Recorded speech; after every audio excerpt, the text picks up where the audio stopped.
Now, a nationwide police crackdown on knife crime has produced staggering results, according to police chiefs, with more than 10,000 bladed weapons taken off the street in all 43 police forces. This is across England and Wales, doesn't include the Scottish figures.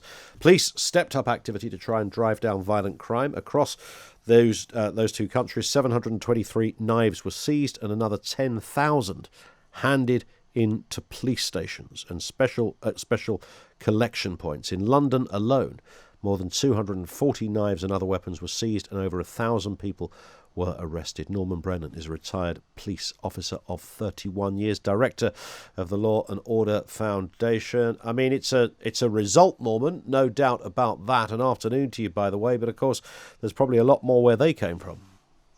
Yeah, afternoon to you, Ian. I welcome the 723 that were actually handed in. What I'm a bit sceptical about, and believe you me, this is no real criticism of what my police colleagues have done, is the 10,000 knives that have been handed into knife bin. We just lost your line then for a second. In the last 20 years. So, Norman, could I just your line just cut out a second there. You said you were suspicious about the knives that have been handed in. That's as far as we got. Yeah, that's correct. That's because the majority of knives that are handed in are not likely to be used on the streets of London or in Britain even, or involved in crime. They're normally found in garages, or people have found them at home, in their cars, in the boot, whatever, and thought, are handed in. Well, these types of people are not likely to be the ones that commit crime. The ones that I want to see the knives from are those that won't hand the knives in at knives amnesty, or have them during the knives amnesty, and thereafter when the police will say we've got great results, blah blah blah, they will still have them. They're the ones that we want off them. But 723 with 2,000 arrests and 5,000 people in custody, that's certainly good news.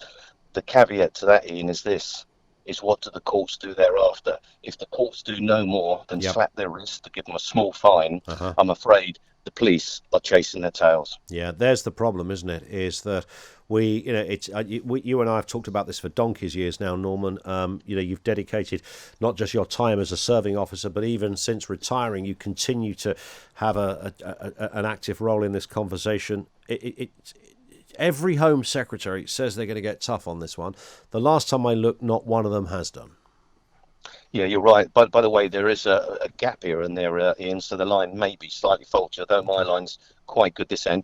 But you're absolutely right. We get the headline news, we get Home Secretary after Home Secretary, the Prime Minister, the Commissioner saying that there's not a crisis, it's a problem that we know about, it's being dealt with, this is a new initiative. Yet the stabbings continue. And just so I can put people right, Ian, is that one of the headlines that the police are criticised for constantly is the number of black suspects that are actually stopped and searched. It's only right that I give perspective, and I'm absolutely colourblind, as you know, always have been, is that 2 days ago, you're more likely to be murdered if you're black in London and around the country than if you're white. Well, the people that are actually murdering these black suspects or black victims are black suspects, and it's 80% of black victims are murdered by black victims. Well, when you correlate that to the criticism the police get, that you're 7 or 8 times more likely to be stopped if you're black than white, just stand back and look at the figures. What you would have thought is that the stop and searches should probably be double that, to make sure that we throw our net far and wide. Anyone with a brain knows that would be that's how it should be, Norman. But for some reason, we've sort of been hijacked by a weird mentality that somehow such thinking is an inconvenience to a different debate, it seems. Absolutely. Well, I would say to the police, and I speak for the police, victims and the public, quite a unique position, is carry on doing your job. Carry on doing stop and searches. You've got body-worn cameras. Any community leaders that want to complain about you or the actual person that was stopped themselves, they will see what we see. The public will see that. And the complaints against police have hugely dropped since the body-worn cameras. The people that are not happy about us stopping and searching them are those that we know that carry knives, been involved in drugs, been involved in crime.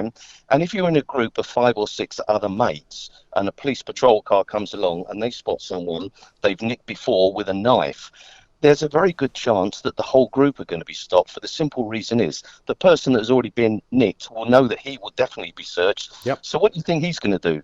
When the police, or hopefully the police won't see it, he'll slip the knife into one of his mate's pockets or Of hands, course. so it's not Yeah. found on him. Yep. So of course it's right that we do a polite, correct, professional search on all six. Why wouldn't you? Why wouldn't the police do that? Listen, Norman, the exasperation is always there in your voice, and I understand it, I get it, and I think most people listening to this understand that as well. But for some reason, there is a very loud voice online which was amplified to disproportionate and hysterical levels during the summer after what was going on in the States, that somehow, firstly, we had an equivalence with what happens over there.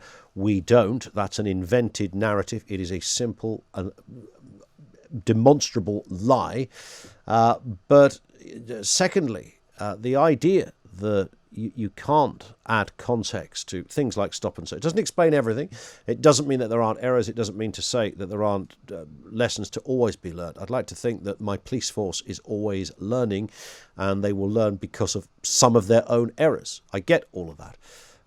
But on that particular point, I mean, Norman is spot on. Why would you not be? If you go to a certain area, you know there's a high knife crime in that area, you know who the victims of these knife crimes are, and you know who the perpetrators are in terms of who you're looking for, gang members, whatever they happen to be, then in those specific areas, you are going to be stopping more people, in this case, more young black kids than white kids. If you go to a different area, you might be stopping different people for different crimes, etc.